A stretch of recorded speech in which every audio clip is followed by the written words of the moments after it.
Всем привет, друзья! Вы на канале Бодимания. И по традиции перед большими боями мы вместе с каналом Лютый Спортик сделали для вас разбор боя Федора Емельяненко и Райана Бейдера. Проанализировали шансы обоих спортсменов на победу и сейчас выдадим вам полный расклад по этому поединку.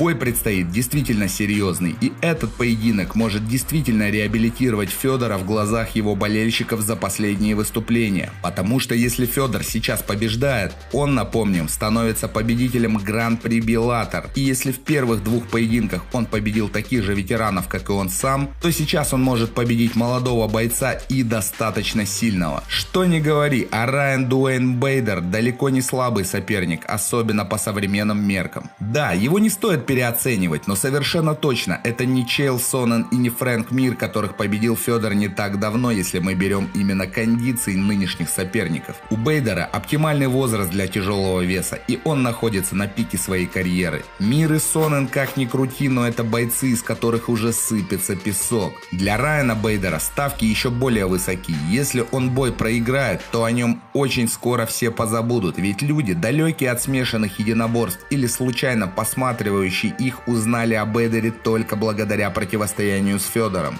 Если он проиграет Федору Емельяненко, который является олдовейшим ветераном смешанных единоборств, на карьере Райана можно смело поставить крест. Речь, разумеется, о серьезной карьере в ММА. Как ни крути, но у Федора многочисленные боевые травмы и сотрясения, полученные в ходе длиннейшей карьеры, в которой он давал бой лучшим из лучших на протяжении многих лет. Что касается предшествующих боев Бейдера, он победил Мухаммеда Лаваля и Мэтта Митриона. Лаваля он победил сразу же, около 15 секунд. Над Митрионом он доминировал всю дистанцию, показав хорошую силовую борьбу. Федор же Митриону проигрывал, поэтому заочно на бумажке у него есть преимущество перед Федей. Ведь первый бой Беллатора Емельяненко проиграл, но этот бой Федор провел вне Гран-при. Ну, по характеристикам бойцов примерно все понятно. Федор один из сильнейших тяжей современности, очень взрывной, невероятно взрывной. Даже сейчас постаревший Федор едва ли не самый взрывной тяжеловес в ММА, но при этом очень сильно потерявший кондицию. В его действиях появилась небрежность, он стал много пропускать и хуже держать удар, он стал заметно хуже дышать, и такое ощущение, что перестал следовать геймплану на поединок. Порой кажется, что он не придерживается никакой тактики. Все, что можно сказать о Федоре, это то, что на данный момент у него есть набор ощутимых плюсов и ощутимых минусов. При всех минусах, как мы уже говорили, у него отличный взрывной удар и умение работать серийно, что не часто можно встретить в тяжелом дивизионе. Самое интересное, что он в каждый удар во время своих серий вкладывается, но, конечно же, кондиции оставляют желать лучшего.